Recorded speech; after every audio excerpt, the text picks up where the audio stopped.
Hey there, I'm Ella. I'm a nurse, been one for a good few years now, working my shifts at the city clinic. Not the most glamorous gig, but it pays the bills and I like helping folks. So, there I was, clipboard in hand, when this guy walks in.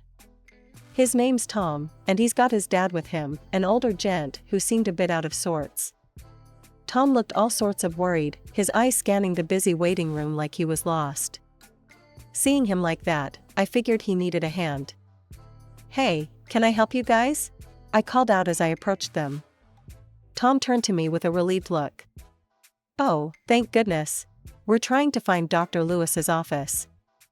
Dad's got an appointment, and this place is a maze."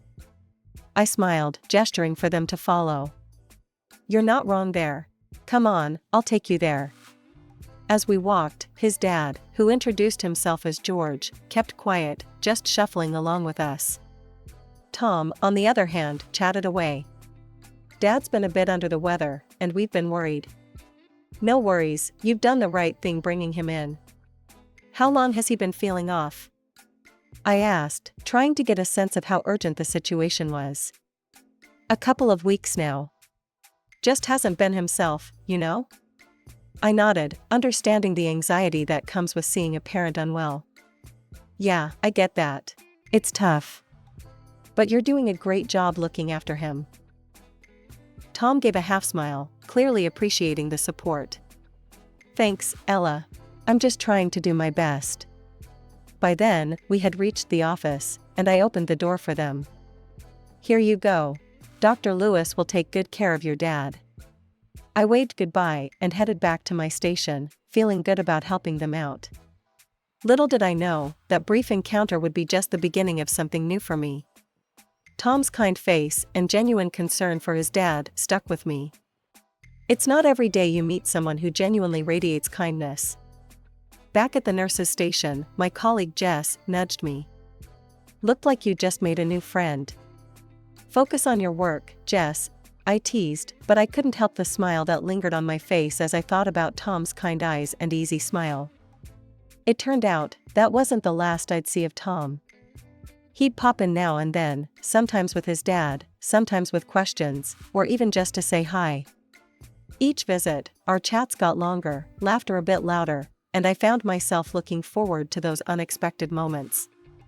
Months rolled by since that first help I gave Tom and his dad at the clinic. Who knew that a simple gesture would spark something that felt a bit like those cheesy romance tales? But here we were, Tom and I, finding excuses to meet up for coffee, turning those short visits into long evenings filled with chatter and laughter. One chilly evening, as we sat in our usual spot at the corner cafe, wrapped up in our warmest jackets, Tom's face got all serious, a look I wasn't used to. "Ella, there's something I've been wanting to ask you," he started, fiddling with his coffee cup. I raised an eyebrow, curious and a bit anxious. "I was wondering, what do you think about us, making this official? Like, actually dating?" I couldn't help but laugh, not at him, but at the sheer relief washing over me. "Tom, I thought you'd never ask. I'd like that, a lot." Tom's folks owned a small laundry business, something they were mighty proud of. It was their life's work, right next to their home. One Sunday, Tom invited me over for dinner to meet his parents, Nancy and George. The nerves hit me like a truck. Meeting the parents was a big deal, especially when your boyfriend had described his mom as particular and his dad as old school. The house was cozy, filled with the warm, soapy scent of freshly laundered clothes. Nancy was in the kitchen, bustling around with pots and pans, while George sat in the living room, newspaper in hand. "Mom, this is Ella," Tom introduced me as we stepped into the kitchen. Nancy eyed me up and down, a hard-to-read expression on her face. "Nice to meet you, Ella. Tom tells us you're a nurse?" "That's right, Mrs. Johnson. At the city clinic," I replied, offering a smile, hoping to break through her stern exterior. A nurse, eh? Must be tough, what with all the hours. Ever think about a more stable job?" Her tone wasn't exactly welcoming, more like she was sizing me up for something. I felt a sting at her words, but kept my cool. "I love what I do, Mrs. Johnson. It's rewarding, and I manage the hours just fine. Dinner was a mix of awkward silences and tough questions from Nancy. George mostly stayed quiet, occasionally throwing in a word or two, mostly about the laundry business. It was clear they were proud of their work, and they hinted more than once how they hoped Tom would take over soon. Ella, our laundry is a family business. Tom here has been a part of it since he was a boy. We'd love for him to run it full-time. Maybe you could join him, make it a real family affair, George said, passing the mashed potatoes. Tom quickly jumped in, seeing my discomfort. Dad, Ella's got her career, and she's really good at it. We're just taking things as they come, right? I nodded, grateful for his support, but the message was clear. They wanted their son tied to home, and maybe they expected the same from me. As we left that night, Tom apologized for his mom's hard edge. She's protective, you know? But she'll come around, I hope. I squeezed his hand, unsure of what the future held but certain about one thing: I wasn't ready to give up my scrubs for a laundry apron, not for anyone. We decided on a small wedding, nothing fancy, just close friends and family. One crisp Saturday morning, as we planned our modest reception, Tom's phone rang. He looked at it, frowned, and stepped out to take the call. When he came back, his face was ashen. My dad, he's had a stroke. We need to go, now. The wedding plans got shoved to the back burner as we rushed to the hospital. The next few days were a blur of doctors, waiting rooms, and coffee that tasted like burnt tar. Tom was a wreck, and I did my best to support him, putting on a brave face while my heart ached for him. George didn't make it. The funeral was a week later, a somber affair with too many people saying how he was in a better place.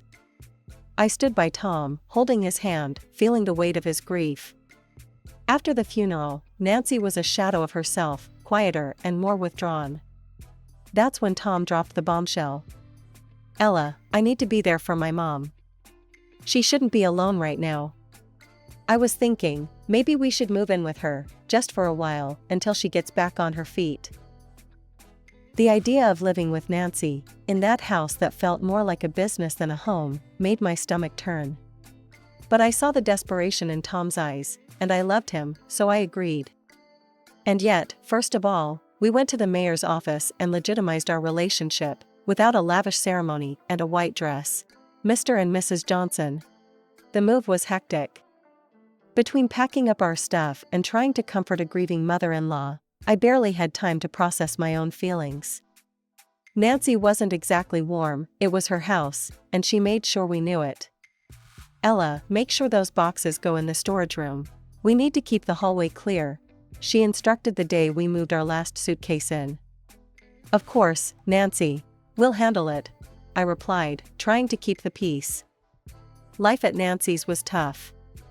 She had her ways of doing things, and didn't appreciate deviation. I tried to help, to fit into this new, uncomfortable routine, but everything I did seemed to bother her. Tom was caught between us, trying to mediate but mostly just sinking deeper into his own sadness. He spent long hours at the laundry, avoiding the tension at home. I felt alone, surrounded by his family's memories and my growing resentment. Ella, why are you still working at that clinic? You should focus on helping here, with the family business, Nancy said one night as we cleared the dinner table. Nancy, I like my job. It's important to me, I responded, the fatigue and frustration making my voice sharper than I intended. She sighed, a long, drawn-out sound of disappointment. I just don't see why you'd choose that over family. Lying in bed that night, listening to Tom's uneven breaths, I wondered how long we could keep this up. How long before the weight of his mother's expectations crushed the life we wanted to build together? My job at the clinic was on the other side of the city, which meant my days started in the dark and ended in it too. The commute was a beast, eating up hours I didn't have, and every trip felt longer than the last. Coming home was no relief. Nancy had a sharp eye for anything done less than perfect. I'd barely stepped through the door before the critique started. Ella, you've left streaks on the window again. Do it over. She'd snap, barely looking up from her knitting. And this soup is bland. Didn't I show you how to season it? she'd add at dinner, making a face as if she'd tasted something sour. I really tried, to brush it off and keep the peace, but it wore me down. Even Tom, my supposed partner in all this, started echoing his mom. "Ella, Mom's right. You could be a bit more careful with the cleaning and the cooking," he'd say, not meeting my eyes.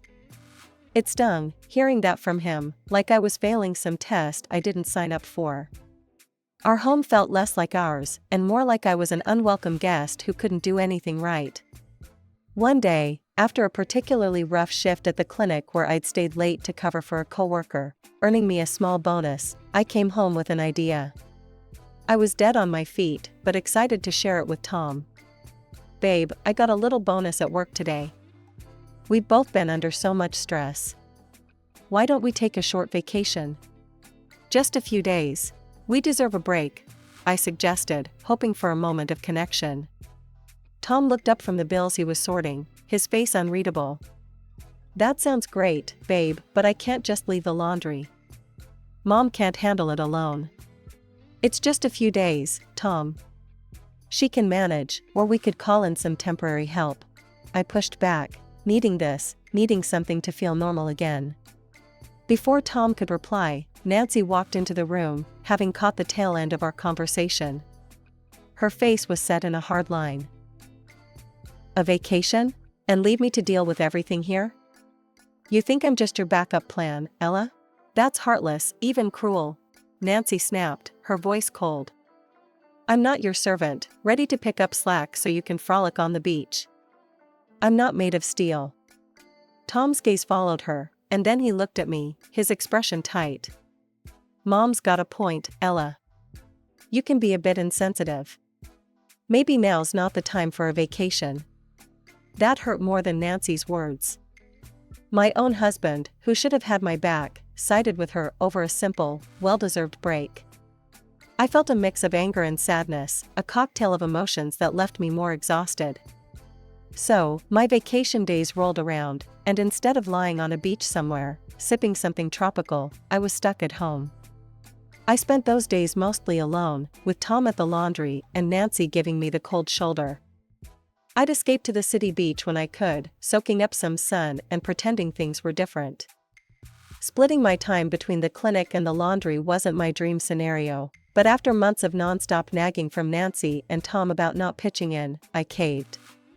"Fine, I'll help out at the laundry, but only part-time. I'm not giving up my job at the clinic," I told Tom, setting my terms. He seemed relieved, almost happy, but then he dropped another bomb. "That's great, babe, but I won't be able to pay you a salary. We'll just give you access to the family account, keep things simple and tax-free." I was too tired to argue. "Sure, whatever works," I muttered, not fully processing yet another sign that I was sinking deeper into their world, my own desires drifting away. The transition was rough. Mornings at the clinic were hectic, and afternoons at the laundry were a crash course in a business I had zero interest in. Still, I learned the ropes, got to know the regular customers, and even started seeing ways we could do things better. A few months in, I gathered enough courage to bring up my ideas at dinner. "Tom, Nancy, I've been thinking about how we could bring in more customers. Maybe we could offer loyalty discounts, or even host a weekly express service day?" Tom barely looked up from his plate. "Ella, I appreciate you trying to help, but I've been in this business since I was a kid. I know what works." I bit my lip, frustration bubbling. "It's just an idea. And there's also a room next door that just freed up. We could expand, offer more services." Nancy laughed, a harsh sound that made me flinch. "Trying to take over now? Think you can run things better than us? Don't make me laugh." I retreated, feeling smaller with each word. It was clear they didn't value my input, only my compliance. But I couldn't let it go. The laundry was struggling, and it pained me to watch something tied so closely to Tom fail because of stubbornness. One afternoon, as I folded clothes in the back, I overheard Tom arguing with a supplier on the phone. "No, I can't meet that order. We're not pulling enough profit this quarter," he said, frustration evident in his tone. I waited for him to hang up, then approached cautiously. Tom, if we're struggling with profits, why not reconsider some of my suggestions? They could really help. He sighed, rubbing his forehead. Ella, I said no. This is how we've always done it. It's not about new ideas, it's about tradition, about keeping things the way my dad ran them. I stepped back, realizing this battle was lost before it even began. Day by day, I watched the laundry's profits dip, our arguments become more frequent, and the distance between us grow. It was my birthday, a day I hoped would be a small bright spot in the dreary grind of the past months. I left a note for Tom on the kitchen table early in the morning, telling him I'd be out until noon. I wanted some time for myself, to just breathe and maybe feel a bit special. I spent the morning downtown, picking out a beautiful new dress and then treating myself to a full makeover at the beauty salon, hair, nails, the works. It felt indulgent, spending money and time on myself like that, but it was my day, and I was determined to enjoy it. However, the moment I stepped back into the house, bags in hand and feeling lighter than I had in weeks, the atmosphere shifted. I was met with a storm. Where the hell have you been? Tom barked the second I closed the door. Next to him, Nancy stood with her arms crossed, her expression thunderous. I left a note, I stammered, confused by their anger. I was out for my birthday, remember? Birthday? Tom scoffed, and Nancy snorted. A lot of good that does us. You left the laundry unattended, and there was no breakfast prepared. You think today's somehow different? Nancy accused, stepping closer. Her voice was sharp, each word a knife. Stunned, I felt my heart sink. But it's just one morning. One morning out of the entire year, I said, my voice barely a whisper now, hurt flashing through me. Nancy's lips curled in disdain. I don't care about your birthday. You're just lazy and stupid, thinking only about yourself. You don't even do a good job as a housekeeper. I looked to Tom, searching his face for any sign of support, any hint of the man I'd married. Tom, you don't believe that, do you? Tell me you don't agree with her. He met my gaze, his eyes cold and distant. She's right, Ella. Maybe you don't fit in here after all. I don't need this chaos. That was it. The last straw. My whole body trembled with the force of my decision. I want a divorce, Tom. Nancy clapped her hands, her voice rising in excitement. Finally, we'll be rid of you, you stupid, arrogant freeloader. And you'll pay us back for letting you live here for 3 years. We've wasted enough on you. I laughed, a bitter sound that echoed in the tense air. Oh, I'll pay you?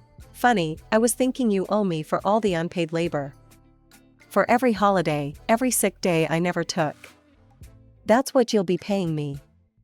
Nancy's face fell, her mouth snapping shut. I didn't wait for another word. I marched upstairs, pulled out my suitcases, and started packing. Clothes, a few personal items, anything I could call mine. Within an hour, I was ready. Suitcase in hand, I walked out of that house. I didn't look back, not at the home I had tried to make mine, not at the life I thought I wanted. I moved into a small rented apartment, a place that was mine alone, no judgments, no snide remarks, just quiet and peace. For the first couple of days, I wallowed in my grief. But as I sat there in the silence of my new space, something shifted inside me. I was done crying. It was time to show them they were wrong, to prove that I could stand on my own. Fired up, I filed for divorce, laying out my case for the unpaid labor and the emotional turmoil they'd put me through. I also took a 3-month unpaid leave from the clinic. I needed this time, not just to heal but to set up my own venture, something that would hit Tom and Nancy where it hurt, their business. I remembered the vacant room next to their laundry, the same one I had suggested they expand into. It was a stroke of irony, or maybe fate, that it was still empty. With my savings, I signed the lease. The place was a mess, but I saw its potential. The renovations were tough, and every decision from paint colors to plumbing fixtures felt monumental. But I poured my heart into every detail. This has to be perfect, I told the contractor, pointing out exactly where I wanted the new washers and dryers. Top of the line, everything. Once the place was shaped up, I moved on to the supplies and equipment, choosing only the best. Safety and quality were my top priorities. I installed video surveillance and high security locks, ensuring that my customers would never have to worry about their belongings. With the logistics in place, I focused on the customer experience. I set up a small coffee machine offering free coffee, created a cozy corner for kids, and even installed a couple of slot machines to keep clients entertained while they waited. Every detail was designed to make my laundry not just a necessity, but a pleasant part of my customers' day. Opening day was a mix of nerves and excitement. People were curious, of course. Some came in just to see the new place, others out of loyalty to Tom and Nancy. But once they experienced the difference, word started to spread. I made it a point to meet every client, to ask about their day, to ensure they were satisfied with our service. "Thanks for choosing us," I'd say with a smile. "Let us know if there's anything else we can do for you." Slowly, word started spreading. Positive reviews popped up online, praising the clean facilities, friendly service, and innovative touches. More and more people began choosing my laundry over Tom's. One busy afternoon, as I refilled the coffee machine, a regular customer, Mrs. Henderson, approached me. "Ella, dear, I must say, your place is a breath of fresh air. I told all my friends about it." I smiled, handing her a cup. "Thank you, Mrs. Henderson. That means a lot to me. I'm glad you enjoy coming here." The popularity of my laundry grew, and with it, so did my confidence. I had created something out of nothing, turned pain into success. The satisfaction wasn't just in the profits or the praise, it was in proving that I could thrive, that I could make something better, all on my own. It was a busy Tuesday afternoon when they walked in, Nancy and Tom, looking like a storm brewing on the horizon. I was behind the counter, sorting through orders, but I straightened up the moment I saw them.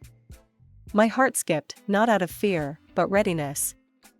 I had prepared for this moment, although I hoped it would never come. Nancy wasted no time, her voice loud enough to turn heads. "You've ruined us, Ella. Stolen our customers with your underhanded tactics." Tom stood behind her, his expression hard to read. He looked tired, older than I remembered. "I haven't stolen anything. People choose where they want to go. I just provided a better option," I responded, my hand subtly pressing the button under the counter that alerted my security team. "This is all low, even for you," Nancy continued, her finger jabbing in the air towards me. "Making us bankrupt, you think you're clever?" I sighed, shaking my head. "I think I'm fair. I offered ideas, remember? You both pushed me out, laughed at my suggestions. I built this from scratch, honestly, and with hard work." Tom finally spoke, his voice quiet. "Ella, this isn't what we..." "Tom, look around you. I've made this place what it is, because I listened, I adapted, and I cared. Not only about profits, but about people." Nancy's face was red, her anger palpable. "You think you're better than us, that you can just replace us?" "No, Nancy. I just chose not to settle for mediocrity," I replied, pulling up reviews on my phone and pushing it across the counter towards them. "Read these. Customers didn't leave because of me. They left because of dirty rooms, rude service, and poor quality. They left because you refused to change." She glanced at the screen, then looked away, her mouth tightening. "And now," she hissed, turning her wrath back to Tom, "you've let her destroy everything your father built." Tom's face crumpled, and for a moment, I felt a pang of old affection, quickly smothered by years of strain. Nancy turned back to me, desperation in her voice. "Give him a job, then. Take him on here. We're drowning in debt. We're going to close down." I looked at Tom, seeing the man I once loved, the man who sided with his mother against me when I needed him most. "I'm sorry, Tom. I'm running a business, not a charity. Please leave my property, or I will have to call the police." They left, Nancy muttering under her breath, Tom silent. Watching them go, I felt a chapter close, one filled with hard lessons and tougher resolutions. Since then, my laundry continued to thrive. Word of mouth and positive online reviews kept new customers coming. I eventually decided to leave the clinic altogether, pouring my heart into this venture that had started as a challenge and turned into my passion.